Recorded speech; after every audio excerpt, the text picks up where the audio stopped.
There we go. All right. Ladies and gentlemen, welcome to another episode of Balls in Your Face Marketing. I'm your host, Julian Smith. Listen very closely. If you hate your job, if you've recently lost your job, if you started a business but you're struggling and are miserable, have no fear. Superhero Curt Mercadante is here. I've got big balls.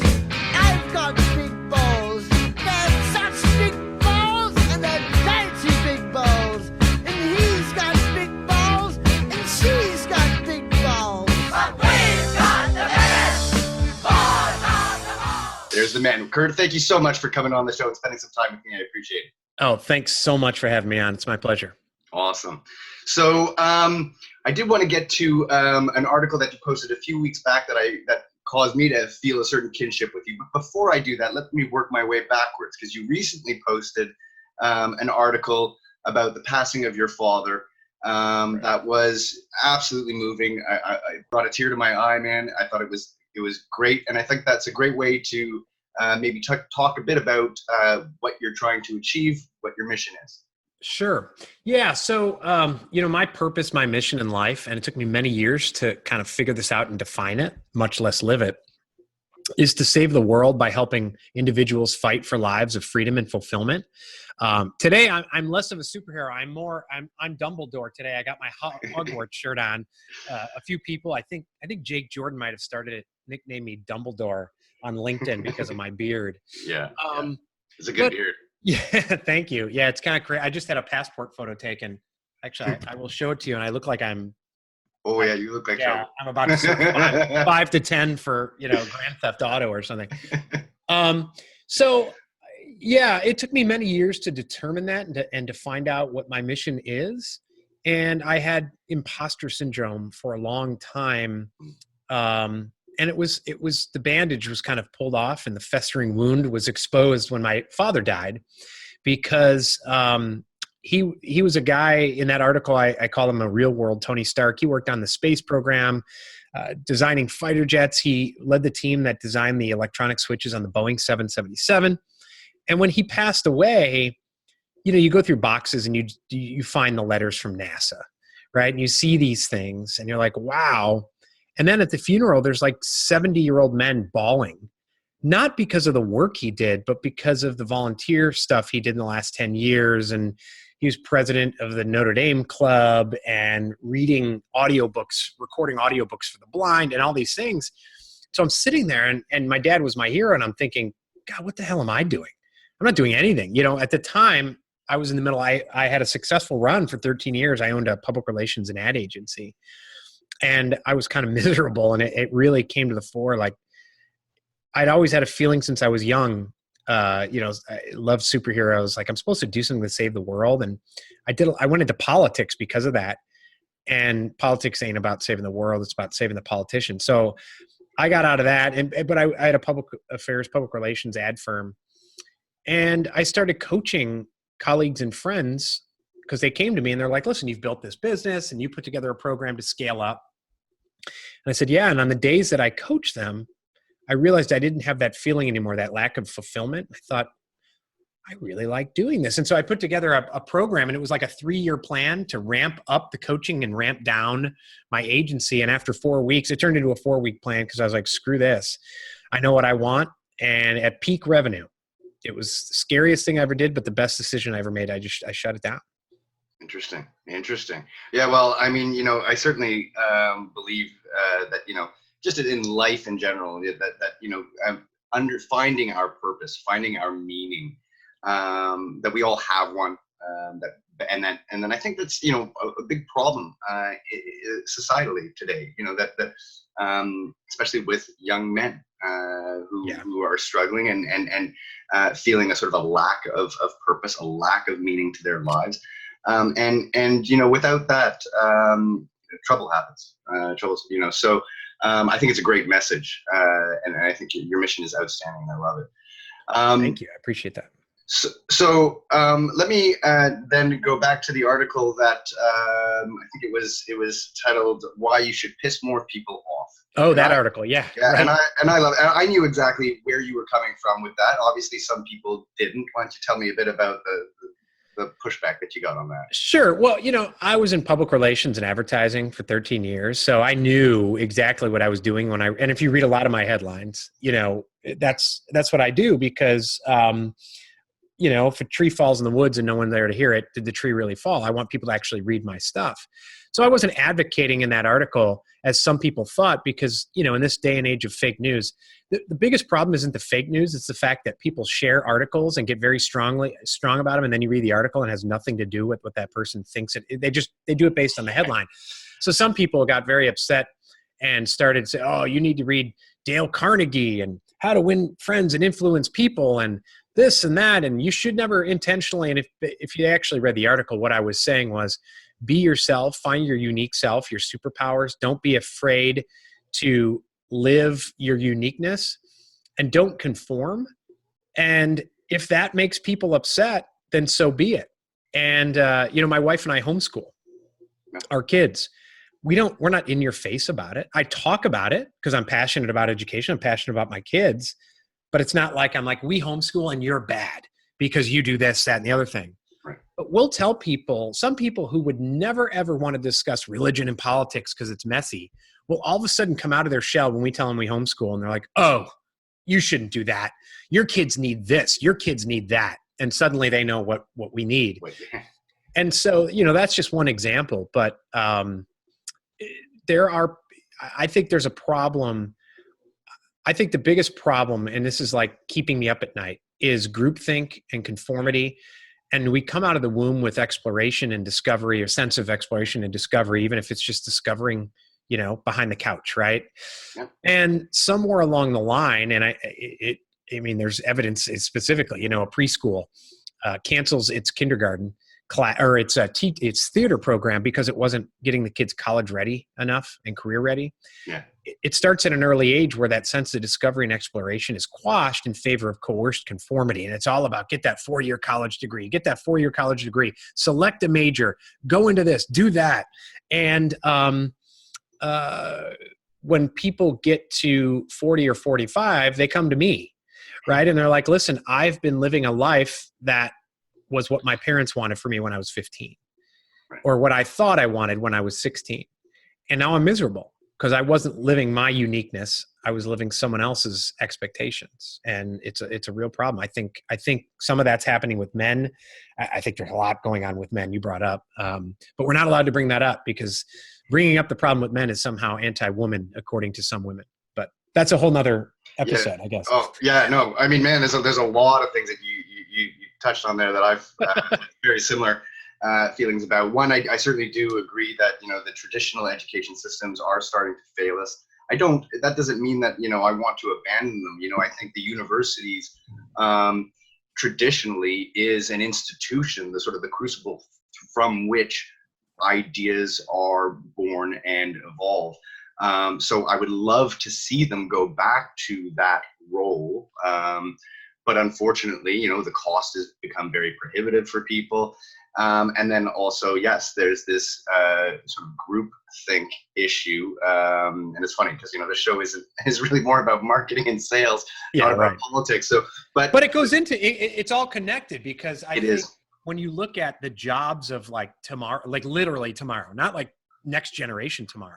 Mm-hmm. I mean, we don't even know what those jobs are going to be. And we're training people the way we've trained them, in a system that was put together based on like the Prussian military and for the Industrial Revolution to churn out armies of bots, right? And that's not what we're going to need. I mean, even here, the Chamber of Commerce will be like, they'll do a study and they'll get together with some of the Boeing and Volvo. And these are the jobs of tomorrow that we're going to need. So we're going to pay you to go to Trident Technical College and learn to build airplanes. That's wonderful. I think that's a better track than, going to 4 years to learn to do social media, which some people are doing. And here in the US, they get $200,000 worth of debt.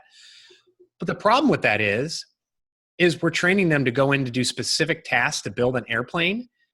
And in 5 years, they're not going to need humans to build the airplanes. That's right. No, that's right. That's right. Yeah, no, I mean, my immediate reaction to that was when I read the article was like, yes, exactly. And it's not exactly, you're not advocating going around pissing people off. Again, like this is great opportunity. Like, look, he's a nice guy, right? You know, it's, and my immediate reaction was very strong as absolutely. And the objective shouldn't be to go around to offend people. Nobody should be going to try to do that. I certainly don't try to do that, but we have to be willing to risk offending each other. If not, you know, you do so at the peril of critical thought. And I think that's where we're at. That's the point that we're at right now, exactly when you start talking about groupthink, that we're sort of kind of chipping away at that. And on the flip side, I do see that, you know, as much as maybe people's attention spans are maybe a little shorter, they're just flicking through, they're seeing the title and immediately having their reaction.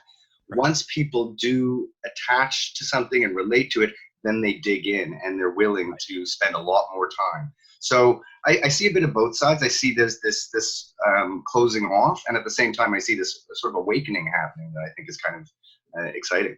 Yeah, I mean, you know, that title, based on that title, I mean, overwhelmingly, I think it's up to 1,600 comments. It's at like 43,000 people have viewed it.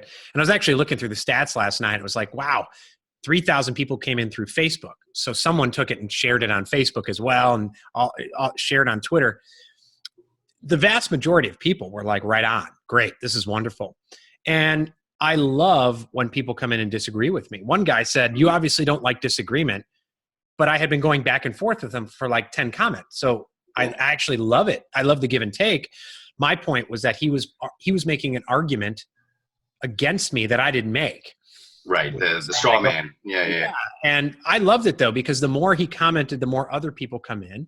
Mm-hmm. And I'm not afraid of trolls. I have an interesting video coming up called F the Trolls. And it's basically trolls. Roger Wilkerson, who you've had, he has turned them into content. You know, when they come in, I love going back and forth with them. A, if they're disrespectful, they don't deserve my respect. B, the more I go back and forth with them and other people come in, they're helping me get more reach on it. So, and when people come in and say, listen, I drop F-bombs in some of my, and I don't do it in a forced way. People talk with me. Like, I don't sit there with my kids and do it, right? I don't sit there in church and do it. But when I'm talking or I'm on stage, sometimes they come out. It's just me. And so people, I don't like your language. I'm like, I respect that. I get that. And you just proved the point of my article, which is I'm an acquired taste. You're either going to like me or you're going to not. And I'm totally cool with that. Yeah. Well, this is something that I really wanted to kind of try to dive into a little more, because I've certainly been saying that on a few episodes, that there is this new economy of authenticity. You can find your tribe now. And, you know, the little example that I've sometimes used is to say, you know, hey, you know, back 50 years ago, if you crocheted some weird funky socks that only appealed to 1 in 1,000, well, there wasn't really much of a business there. You couldn't go door to door, you know, selling your socks. You'd have to go knock on a lot of doors. Whereas now, you know, through psychometric data, through social marketing, you can find the people to whom that does appeal to, and you actually can make a business out of that. But let's really sort of dive into that a little more about, I guess, you know, why is there this new economy of authenticity? How does it work? How does one be authentic? Because this is the thing that I've been kind of thinking a little bit more about, is this quote by Carl Jung, which is that, you know, people don't have ideas, ideas have people. And that it's, that in fact, you know, if I'm really honest with myself, you know, how a lot of this stuff is picked up, you know, from let's say an article that I read from you or other people. It's influenced by other ideas, things that I've read, things that I've been taught. It's hard in a way to be genuinely authentic. Yeah, it is. I think, you know, to the first part of your question, if you look back in U.S. politics and you look back at presidential elections going back, you know, as far as I can remember, I can't remember if it's Gallup or it's one of the big polling firms does a question every 4 years during the presidential race. It's like, which of the candidates would you rather have a beer with in your backyard at the barbecue? Mm-hmm. And I'm pretty sure going back, so I look at that as like, all right, that person's going to win, you know, for good or for bad. And so you look at, you know, Dole versus Clinton, right? Of course. You look at George W. Bush versus Gore. no contest, right? You can hate George W. Bush, but all right, now people can argue, oh, I'd rather talk to Al Gore about climate change. Okay, I get that, but like, I don't know, Yeah, no. and then you look at, Obama versus Romney. Yeah. You look at Trump versus Clinton, and there's a lot of people who have very strong feelings about Trump, but I think that backyard barbecue type thing goes to that authenticity issue. Mm-hmm. And people can say, well, Trump's full of this and he's not authentic. Right. But I'm talking about how he comes across, that people for so long have been fed these 30-second slick commercials, and everything's got to be perfect. And I meet people, and I had clients in the PR when I had my agency that would, oh, we can't do Facebook Lives. We can't do that because it has to be, we got to do 5 takes. And where's my makeup? And it's got to be perfect. People are just fundamentally sick of that. And I think when you look at the election, I think a lot of it is part of that. There's people in New York who would traditionally vote Democrat, but those guys sitting around the bar in Brooklyn, right? They're Trump. Like, like I'm the guy, I'm short, right? I'm like 5'4", but I'm the guy who would come in and be like, hey, shorty, whatever. And then I'd flick them off or whatever. And then that's what they see when they see Trump. And so there's other people who just can't understand that. I'm not saying Trump's great. I'm not saying he's bad. I'm just making a marketing piece. And I think it goes to that when you look at what works. I mean, look at like the GoDaddy commercials, and the attention that it would get during the Super Bowl. And what was once slick isn't anymore. People are used to Facebook Lives. They're used to on LinkedIn. Mm-hmm. When I do a highly edited video, it goes down the tubes. When it's just me talking, yeah, I add some captions to it. Sometimes I'll add some music. Sometimes the music actually kills it. The views go through the roof. I think people want to be told stories. People want to be authentic. I just watched a video. 10 minutes ago, I was surfing. Someone shared it on, oh gosh, was it you? No, it was on LinkedIn, and they shared a Gary Vee, and he was with Seth Godin. Oh, actually, I did see that one. Yeah. And Seth Godin had this great, that was such. And he was talking about, he said, listen, it's attention and trust. Yep. You could get attention by going and lighting yourself on fire. Yeah.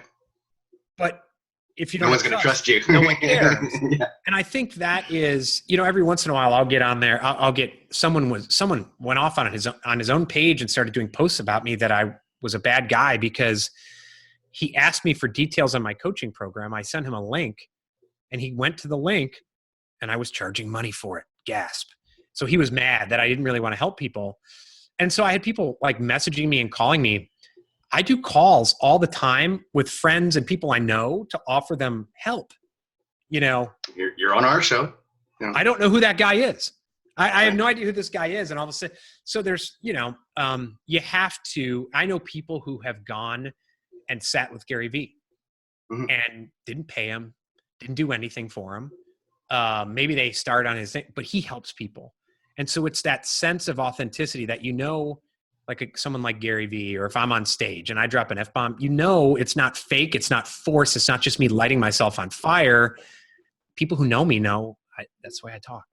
Yeah. No. And that's, I've been inspired by a number of people who I've now seen become very successful by being themselves. We had Catherine Howell on the other day. She's the queen of keeping it real. She drops F-bombs left, right, and center. And she's teaching people Facebook advertising. And the beautiful thing about it is you don't have to agree with everything that everybody says. I don't agree with everything that she necessarily says, but I respect her for the fact that she's being herself. She's speaking honestly from the heart. Her heart's on her sleeve. And yeah, you're right. I think people are responding to that. Exactly. We're just so sick of exactly the slick packaging, the little sheen that businesses have put around everything, and people want authenticity, want something that's real, and it's what a great opportunity, what a great world that would be if everybody figured out what their core competence was, figured out what their superpower was, and pursued that. They'd be happier, they'd be more fulfilled. We get we'd all get to learn from what they have to offer. And I really do think, that everybody does have something to offer. Yeah. So I think all of this really bodes well for the future. So what's your advice to somebody who's either lost their job? Because I know a few people, some peers that I used to work with, and they're sort of the older guard, so maybe not as technologically savvy, maybe not as plugged into social media. What's your advice for them? Sure. So, the first thing we do is we take the Gallup Strengths Finder assessment. They call it Clifton Strengths because they recently rebranded. And what that does is it shows you your dominant talent themes. And talents are not skills. Like skills are things like I play the piano well, I sing well, I speak well. Talent themes are those naturally occurring patterns of thought, feeling, and behavior that can be productively applied. And when you productively apply them and use them intentionally and you work them out like you would work out a muscle at the gym, you turn them into strengths. And when you're in your strength zone, that's when things flow, and I'll do coaching sessions where people are like, yeah, as you go through it, they're like, when I do more of this, I'm miserable. When I do more of this, oh, that's perfect. They're tactical versus strategic. They're activators versus people who just kind of spin out of control thinking. And so once you learn that, you can learn to manage it just like, Bruce Banner learns to manage his anger issues, forgetting the Infinity Wars, right? He appears to have trouble. So we do that to figure out, it's all about self-awareness. And strengths isn't just determining kind of your behaviors and how you act. I tell people, once you're going to go on this, so the next thing we do is work to define your purpose and your vision for your life. And you have one life purpose. People, well, I had a purpose in my 20s and now I have a purpose in my 30s. No, that's an objective. Your life purpose is your life's purpose. And if you don't have it at 35 or 25, that's fine. Most people don't, but don't confuse it and say, well, I had this purpose and that purpose. So you have your life's purpose, right? So imagine that's the summit of a mountain and you're going to go up the mountain. Now, along the way, a tree's going to fall in front of you. All of a sudden, a snowstorm is going to come out of nowhere. There's going to be a massive flood. Your strengths are those weapons that you can pull or tools you can pull out of your backpack to, all right, how am I going to get over this tree? Am I going to dig under the tree? Am I just going to wait for help? Am I going to Google how the last person got? Those are how you use your strengths. They're those types of behavior. Yeah. I'm an activator. So the first thing I'm going to do is put my shoulder down and just try to run against the tree. And that's not going to work, but I'm going to be impatient. So then my learner and my context are going to kick in. And then I'm going to be like, okay, how did other people do this? I'm going to send a note out to LinkedIn. How did you get around this tree? So that's how you use those strengths on the way to your vision. But along the way, your vision is your life. You work backwards from there. It's about having an outcomes focused life. Your vision is your life outcome. Then you work your way backwards and you have yearly objectives. And then it might be like, all right, I have a 5-year objective, right? But basically your yearly objective is your outcome for the year. Then you keep working back monthly, weekly, daily objectives, daily outcomes. And when you define that, you become intentional. And that's when you start not only weeding crap out of your day, like, all right, what really are the 1 or 2 things I need to get done today to move me toward my vision? Everything else is unimportant. Right. And you focus on that. So that helps from that point of view. But also, when you start defining that and putting together what's there, I give my clients a roadmap at the end that is basically like, here's who you are. If you take a job that doesn't fit who you are, because also one of the things is like a list of what you love and what you hate. So if you take something over here, I'm going to slap you in the face. You should slap yourself in the face because you're setting yourself up for failure. And so it's a roadmap. It's not like, here's the specific job you want, but you got to limit yourself. Sometimes, what do I want to do with my life? It's so vast that when you start limiting it down, here are the things I love, here are the things I hate, here are the things I'm naturally inclined to do, it becomes much smaller and it makes it much more manageable. And you stop beating your head against the wall and maybe even end up saying there's nothing out there like this. I'm just going to create it myself.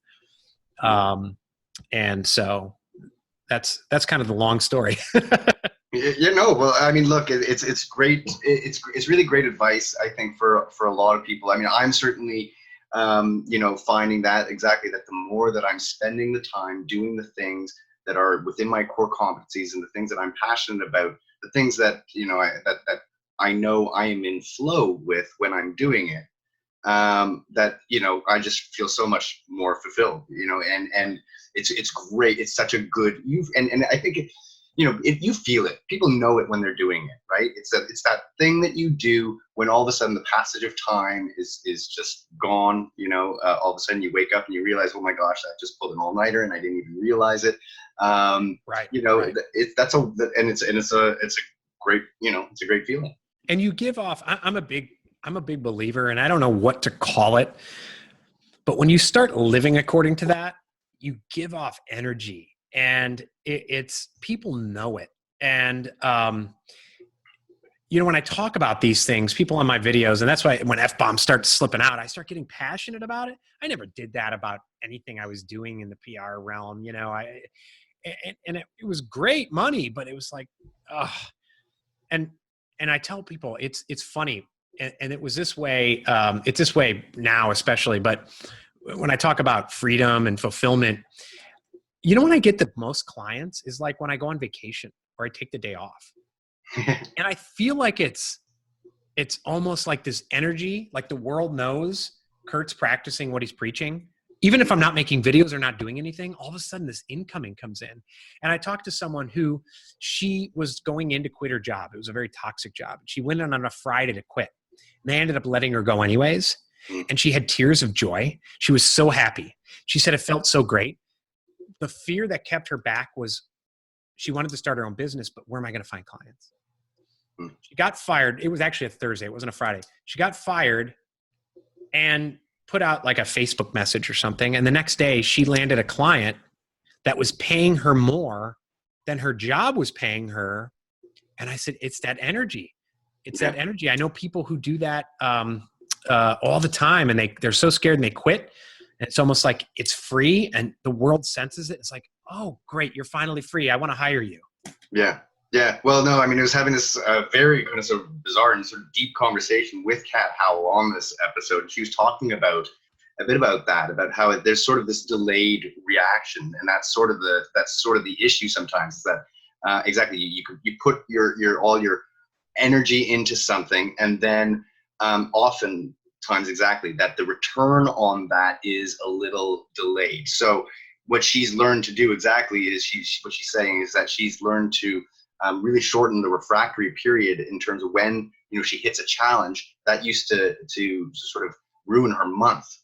And then now she's way more sort of sanguine about it, really calm about it, and exactly that all of a sudden, in fact, you know, that the return comes back later. And I'm certainly, you know, it's very funny, you know, with this show, I had no intention. I launched my agency about a year ago. I had no intention of doing a show like this. It just, one thing led to the other. It started with a joke that you know, that led to a little joke video that eventually someone was like, let's do this. And I was like, okay. And as I'm doing it, I'm meeting great people like yourself. I'm having a great time doing it. I'm way less focused. You know, this is something that Roger talked about too, about, you know, don't focus on the transaction, focus on the deal. I'm not even focusing on the deal even. I think, you know, this is to one of my partners on the show, Stan Way, you know, he really sees his mission as to serve. And the more that I just kind of see my purpose as that and try to help people, I find myself feeling way more fulfilled. And sure enough, you know, somebody will call me about something. And I wait until people kind of come to me. I'm not out to, you know, where's my next deal? Where's my next paycheck? How can I help you? Yeah, that's, and you know, there's a fine line, because some people are so afraid of being salesy or asking for a sale that they become unintentional about the content they produce. And so they'll start doing content. I mean, you have marketing in the name of you're like, I know what you do. You know, I can go to your LinkedIn. There are people who are like so afraid that they're producing kind of great nebulous, vague content. And then they're wondering why they're not making, like, there's no business. They can't build their business around LinkedIn. Right. And I'm like, well, I am friends with you and I don't know what you do. Like, there's a problem there. And so I I have built up over, I mean, there was a point between October and December that I did a video every day. And now I'm down to 2 a week because that seems to work for me in terms of, getting reach and everything. But then I'll intersperse other content, and I've started testing. Like the article you wrote, like at the bottom of the article, there was, if you need help finding your power and your purpose, or on that one was your purpose is your brand, send me a note. Mm-hmm. And people found their way to me. But that was at the end of the article. Maybe there was one like halfway through or something, or a link, but the article was not about, hey, hire me. But there was an intention to it that I can't fulfill my mission unless I'm coaching people.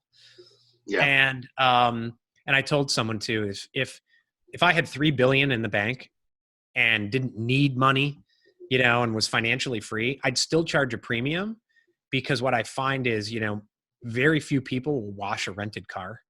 Yeah. And they need buy-in. And actually I've kept raising my prices, not for me because there were people who literally, okay, $3,000 is not enough for you to show up to your coaching and do the work. Yeah. And so it's interesting, but it is a fine line. I agree 100% with what you said. But you can still be intentional, be intentional about what you want to do. If you're going to be a public speaking coach, maybe talk about public speaking. Yeah. Don't just interview people here. I mean, you do all that stuff, right? Like my podcast, I don't think I've ever brought up anything about what I do as a business. I think the intro says he's a coach, but other than that, I just interview cool people who I want to interview, Yeah. Yeah. No, I mean, exactly. Well, I think there's a couple of things that you're hitting on there. One is going back to, okay, once you've identified what your purpose is, one, you need to communicate that. People, you can't just assume that people are going to know. And two, it's valuing yourself. Absolutely. Like if you're sort of undercutting your value, and exactly, I think a lot of people have that imposter syndrome that you mentioned earlier.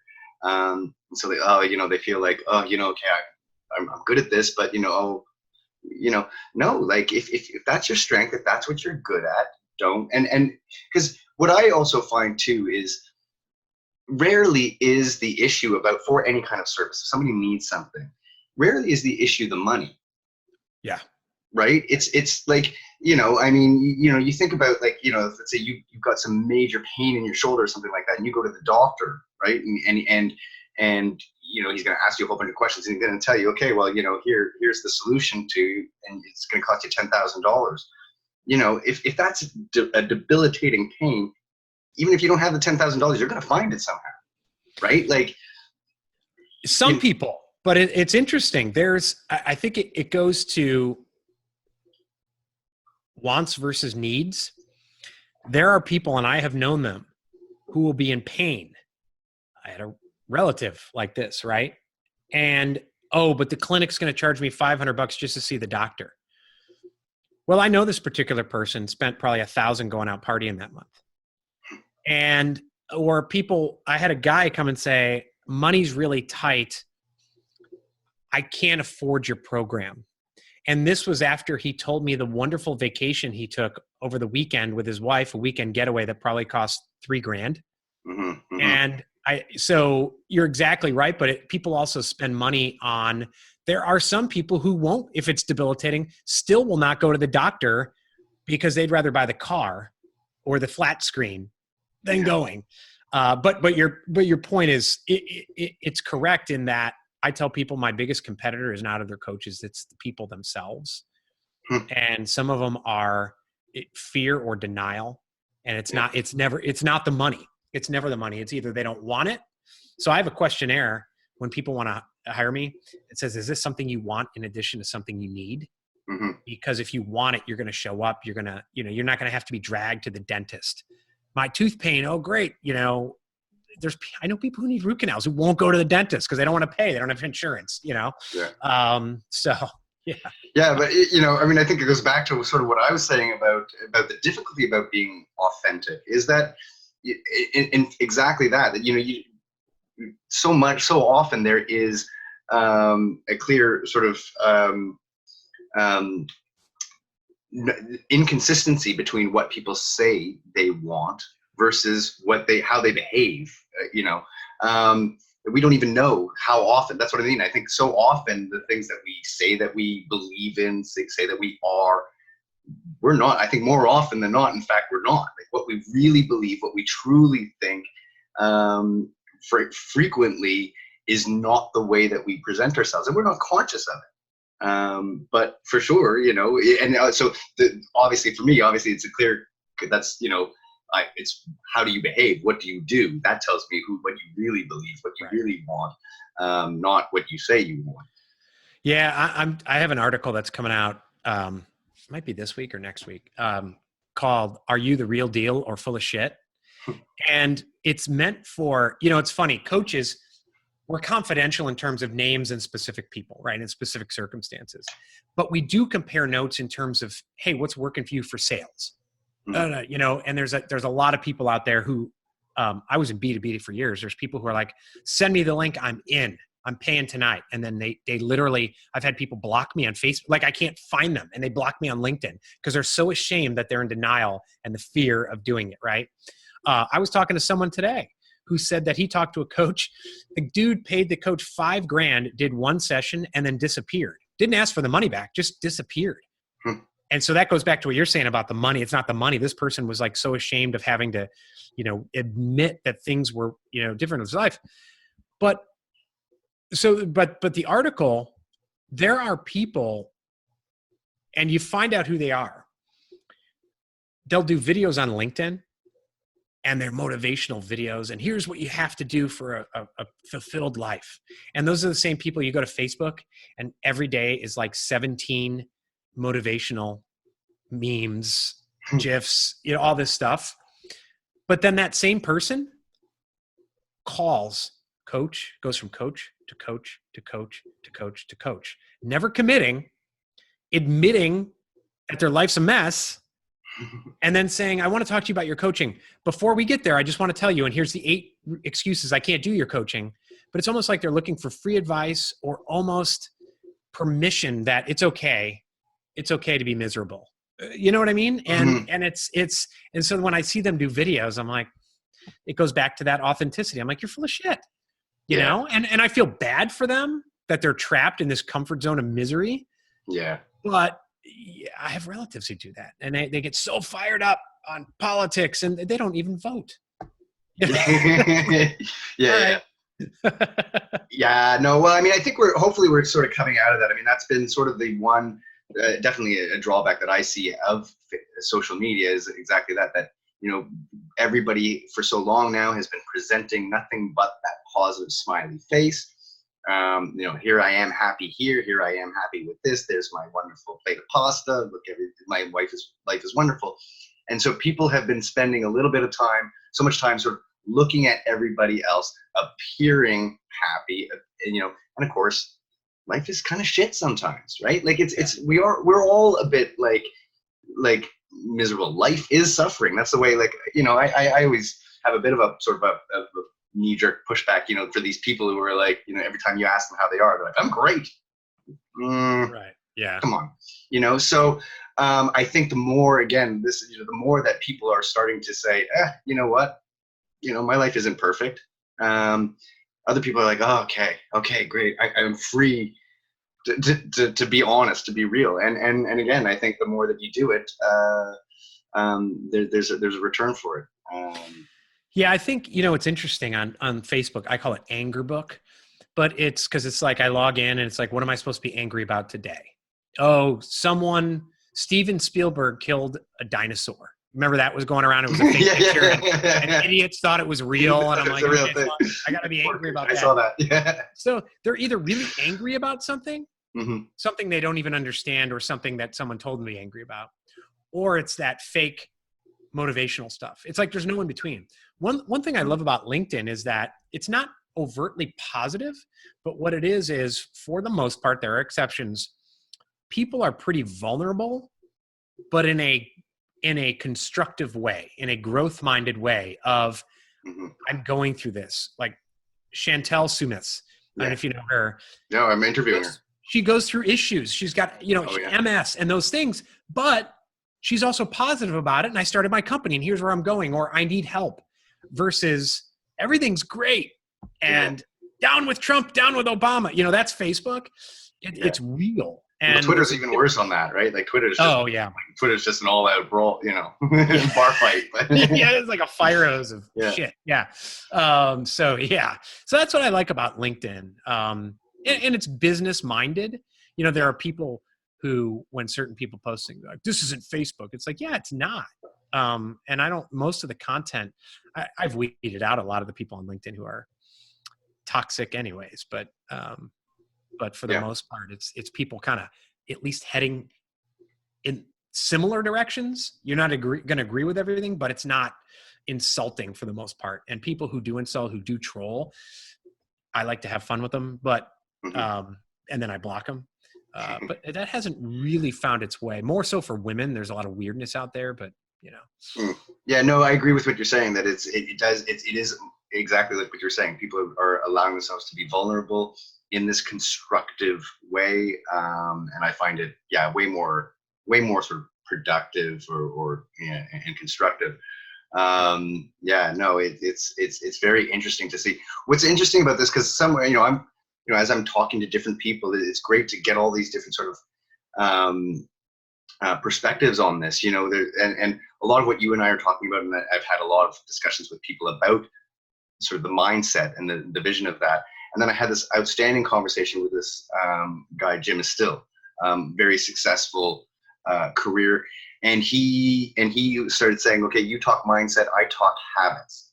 And he has some really cool insights. Like he was talking about, that people have this tendency to overestimate what they can accomplish in a day and underestimate what they can accomplish in a year, in a decade. He started talking about all these sort of, how, in fact, when we start talking about mindset, how, that willpower is somewhat limited. But when you start converting things into habits, it's amazing. And those habits compile over time. So he has this, all these sort of routines. He's like, well, you don't forget to brush your teeth at night. So if your objective is, hey, you want to work out, you want to do more sit-ups or something like that. Okay, well, do your sit-ups before you brush your teeth.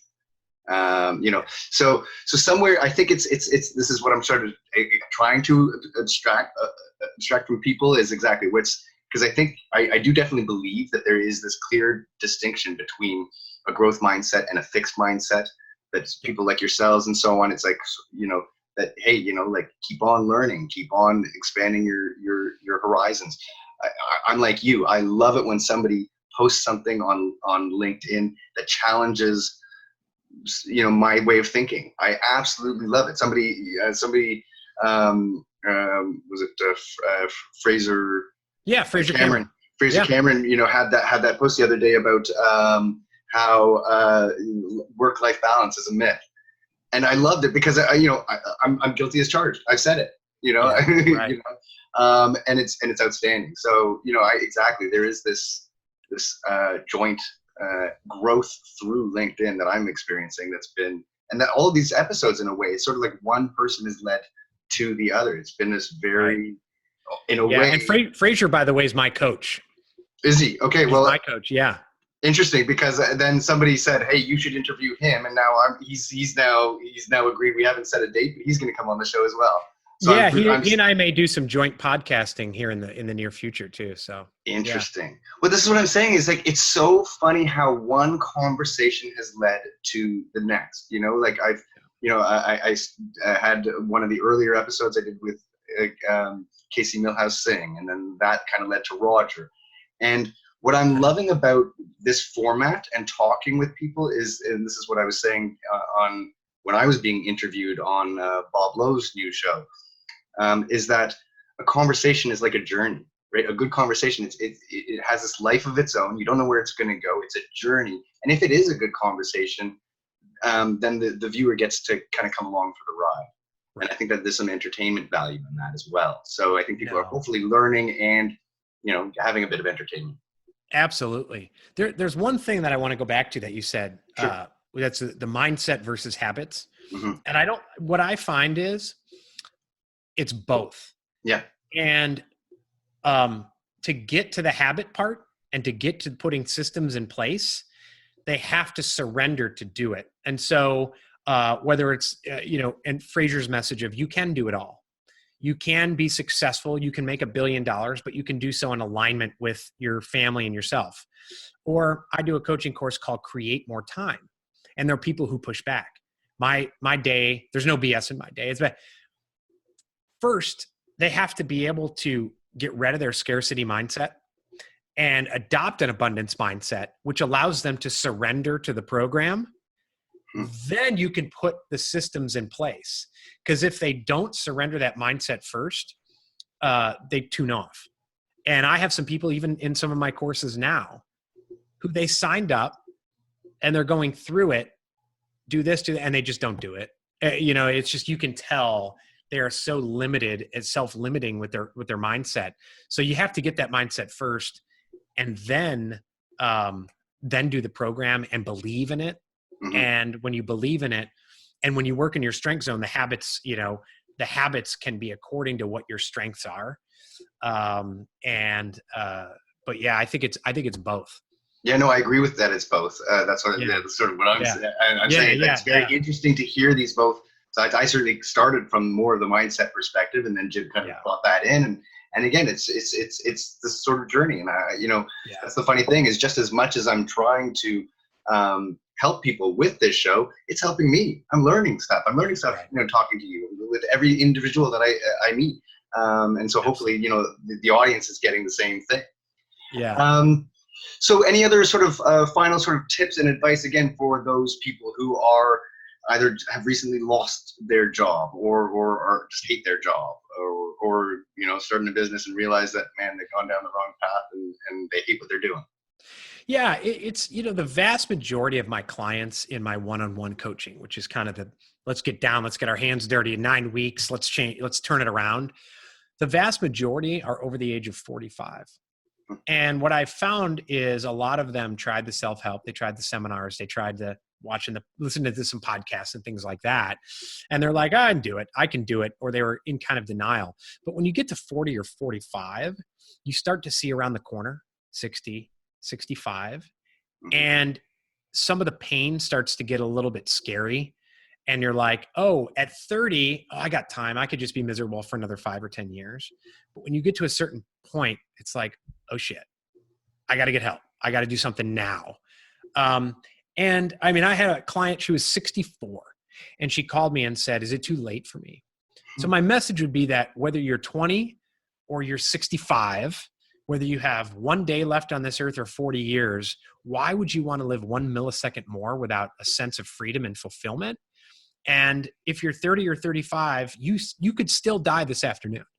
You're not immortal. I know I thought I was immortal as well, but you're not. And the more you push it off, the more time is not renewable. You're not getting that time back. So don't hesitate to invest in yourself. And, people talk about self-care. That would be my main message. Yeah, no, I hear what you're saying. And it's funny because I've been speaking to a couple of, like I said, some peers, and they've recently lost their job. And I think what I'm seeing with them is that they're maybe intimidated. They think, I don't know this, I don't know that. And they're scared to try it. And what I'm thinking though is for them is I'm saying, again, what are the things that you're passionate about? What are your core competencies? Define that. And then wherever your weaknesses are, find the people that can either do it for you. Like that's exactly like, you don't have to all of a sudden become a master of social media. You don't have to become a technological computer whiz to fulfill your purpose. You just need to know what it is, be able to articulate that. And find someone out there, just as you can go out and find your tribe, somebody else is selling you the service or that little gap that you need filled. Somebody's out there and you can find them now. Absolutely. Or create, whether it's creating a job or a brand around that niche, finding your niche has been so important in marketing, but it's the same for lifestyle, I think now too. Someone asked me, it was more of a branding question, but well, what if about it, back to my article about, you know, being yourself and your unique self.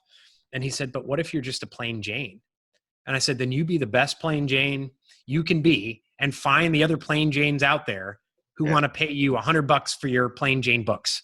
Yeah. And now, yeah, like you said, more than ever, it's possible to do that and find those people. It's possible. I saw a great clip, an old clip of Steve Jobs, you know, and much younger. And he's saying, you know, very rarely in his life has he ever asked for help and somebody didn't give it to him.